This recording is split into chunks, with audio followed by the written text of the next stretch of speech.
the other day, and this was proven to be a bug released by an idiot on a Friday with no plan to roll it back. And all of these things are lining up to look like maybe that wasn't quite an accident either. So, who owns all of the stock in CrowdStrike Holdings? Ah, How do I read this chart here? What am I looking at here? Ownership by percentage. This is BlackRock owns. yeah. They tell you the form they're filling out, the 13G/A. That's all internal SEC documents. Okay. There's the preferred shares, 13 million. 13,420,389. Latest shares purchased 16 million. Basically 17 million. Yeah, basically shares percentage of the company's 26.41%. Ownership percent, 7.4. It's really hard to get in these really big corporations to buy most of the stock or controlling interest right off the bat.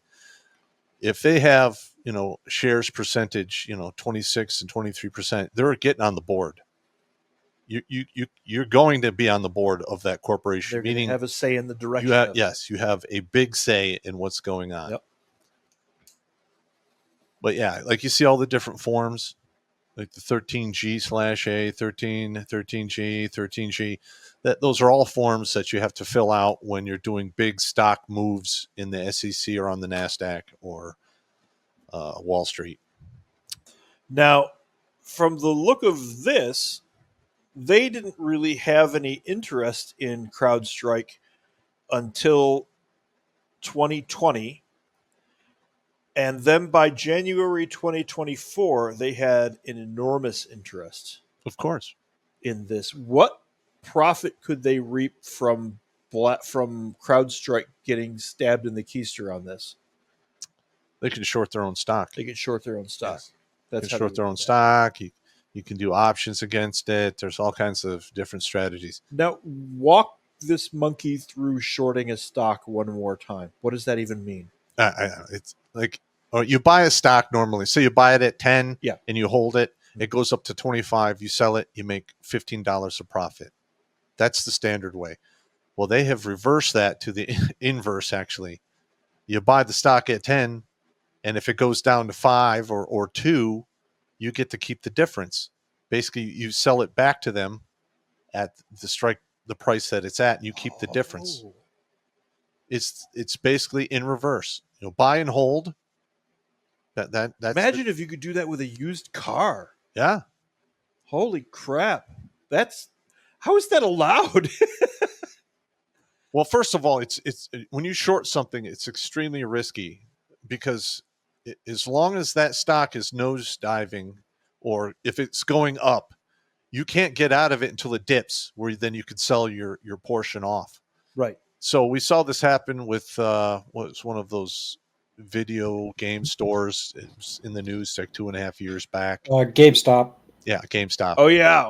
And basically, they found out that some of these big financial corporations were shorting GameStop, and then a bunch of people fuck those guys and decided to buy stock to keep the price going up, while they're literally ramming it into the ass of the mutual fund who's trying to make money on shorting the stock. So the gamers retaliated against the financial industry. And again, that's the internet. There you go. That's a perfect example of that. That's the Autosbergs going berserk.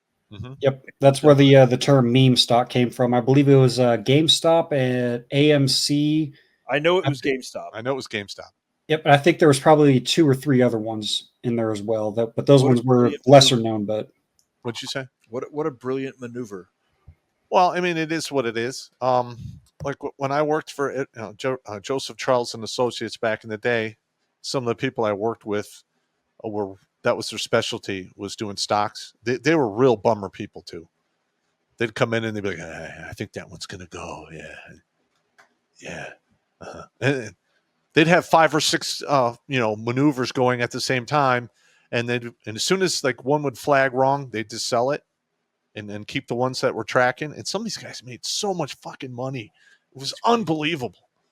And they're only getting paid like 20% of the money that they're making for the I firm. wish I could get like a venture capital starter fund to do that kind of thing, because I think I could probably track the pattern. I'm good at tracking patterns. Yeah. Very good at tracking patterns. But yeah, these guys. But that'd be too big of a risk. Nobody's going to invest in me. But I mean, think Don't about do it. It is your job. It is your profession to bet on people failing. Yeah. It can't be healthy for your thinking, meat. I can't imagine the emotional roller coaster involved there. Does any of this mean anything to you? Yeah, they have to disclose their equity positions on the basically the Form 13F. It's the paperwork for the government. Okay. And basically, when they buy a large position, since it is their job to buy and sell stock. It's supposed to be closely regulated. Mm-hmm, mm-hmm.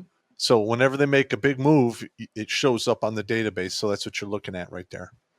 Okay. What about disclosed call options? You know what that means? Yeah.